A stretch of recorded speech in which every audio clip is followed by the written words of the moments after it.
নমস্কার বন্ধুরা, আপনারা কেমন আছেন সবাই? আমি কিন্তু আবারও একটা ভিডিও নিয়ে হাজির হয়ে গেছি। দেখুন, এখানে আমি ডালটা সেদ্ধ করে নামিয়ে নিয়েছি। এবার সোমবার দিয়ে নেব। কড়াইতে তেল দিয়ে তেলটাকে ভালো করে গরম করে নেব। তেলটা গরম হতে হতে আমি এদিকে ফোড়নের জন্য শুকনো লঙ্কা আর জিরে এই রেডি করে নিয়েছি। এই যে এবার দিয়ে দেব।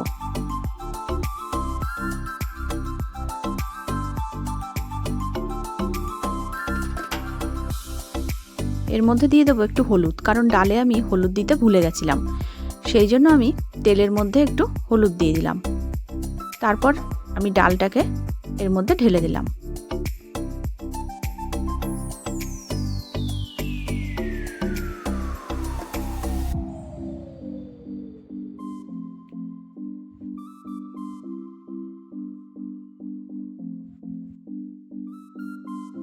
দেখুন, ডালটা কিন্তু আমার প্রায় হয়ে এসেছে। এর মধ্যে আমি একটু বাতাসা দিয়ে দেব। লাউ ডাল তো, যাতে একটু মিষ্টি মিষ্টি ভাব হয়, সেই জন্য আমি একটু বাতাসা দিয়ে দিলাম। আর দিয়ে দিয়েছি লবণ পরিমাণ। ডালটা কিন্তু আমার প্রায় হয়ে এসেছে। এবার আমি এর মধ্যে দিয়ে দেব কুচিয়ে নেওয়া ধনেপাতা। এগুলি দিয়ে ভালো করে আমি একটু ফুটিয়ে ডালটাকে আমি নামিয়ে নেব। আর এদিকে আমি আরেকটা কড়াইতে লাল শাক রান্না করব। তার জন্য দেখুন, শাকটাকে কিন্তু আমি কুচিয়ে নিয়েছি। আর এই শাকের জন্য আলু এবং বেগুন কেটে নিয়েছি, আর নিয়েছি পেঁয়াজ আর রসুন শাকের জন্য। এগুলো আমি রেডি করে নিয়েছি। এই যে দেখুন, এদিকে যে কড়াইটা আমি বসিয়ে গরম করে নিয়েছিলাম, তার মধ্যে এই আলুগুলো দিয়ে আর হলুদ দিয়ে ভালো করে ভেজে নেব। আলুগুলো ভালো করে ভেজে নেব। আলুগুলো কিন্তু আমি ভেজে তুলে নিয়েছিলাম। তারপর ওর মধ্যেই আমি রসুনগুলো থেতো করে দিয়ে আর কুচানো লাল শাকগুলো দিয়ে দিয়েছিলাম। ওর মধ্যেই দিয়ে দিয়েছি বেগুন আর আলু ভাজাগুলো, আর দিয়ে দিয়েছি ভেজানো ছোলা। এগুলি সব দিয়ে আমি ভালো করে একটু নেড়ে চেড়ে নেব। আর দিয়ে দিয়েছি হলুদ এবং লবণ। এগুলো আমি ভালো করে নেড়ে একটু ঢেকে দেব। আর দেখুন, এই যে আমার ডালটা কিন্তু ফুটছে। ডালটাও নামিয়ে নেব। এদিকে আমার এই যে লাল শাকটা প্রায় হয়ে গেছে, ঢেকে রেখেছিলাম, তাই একটু জল বেরিয়েছে।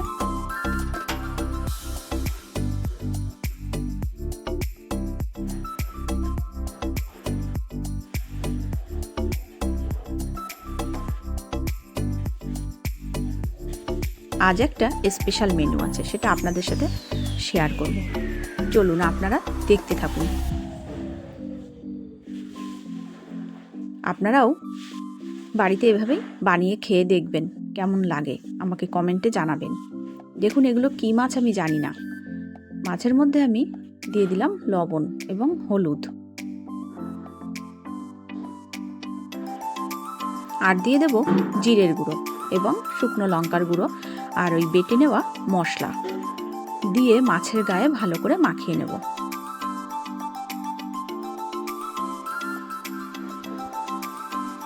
আর এদিকে আমি কলা পাতা রেডি করে নিয়েছি, কিন্তু কেটে ধুয়ে তেল মাখিয়ে কলা পাতাগুলোকে আমি রেডি করে নিয়েছি। আজ বানাবো পাতুরি। আপনারা দেখতে থাকুন।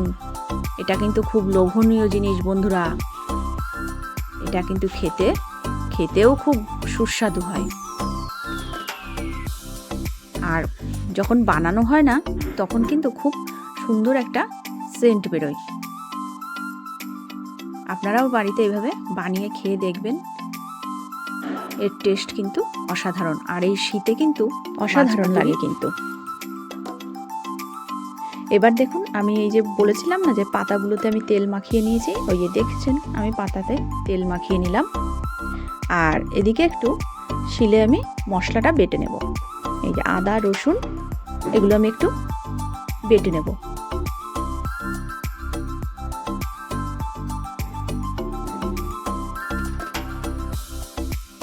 বন্ধুরা, এই পাতায় যখন মাছটা করবেন, তখন কিন্তু একটু মশলাটা বেটে নিলেই ভালো টেস্ট হয়। এই যে দেখুন, আমার কিন্তু মশলাটা বাটা হয়ে গেছে। ওই মশলাটা দিয়ে ভালো করে মাছের গায়ে কিন্তু একটা একটা করে মাখিয়ে নেব।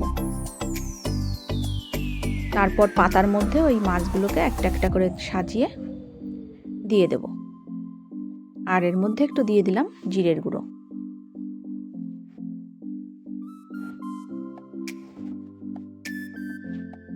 এটা কিন্তু আরও একরকমভাবে খাওয়া যায়, সেটা আজ আমি দেখালাম না, এটা অন্য কোনো দিন দেখাবো।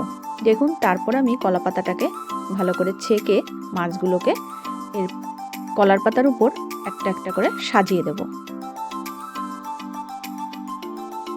পাতাটাকে কিন্তু একটু হালকা ছেঁকে নিতে হবে যাতে একটু নরম হয়ে যায়।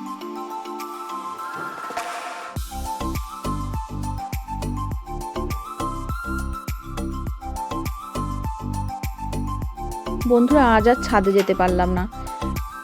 এই রান্নাগুলো করতে কিন্তু আমার অনেকটাই সময় লেগে গেছে, আর বিশেষ করে এই মাছ পাতুরি করতে গেলে কিন্তু একটু সময় লাগে।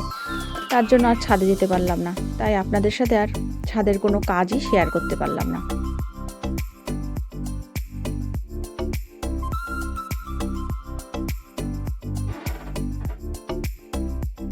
দেখুন, আমার কিন্তু এখানে সব মাছ ধরেনি, আমি এখানে 5টা মাছ দিলাম, আরগুলো আবার পরে ভেজে নেব। মাছের গায়ের উপরে একটু মশলাগুলো দিয়ে নিচ্ছি যাতে খাওয়ার সময় মশলাটা দিয়ে ভাতটা মেখে খাওয়া যায়।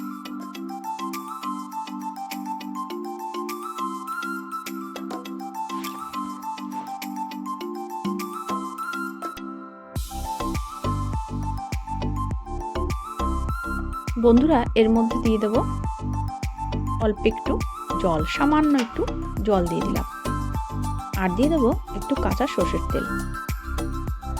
এই যে দেখুন, আমি কিন্তু একটু তেলও দিয়ে দিচ্ছি।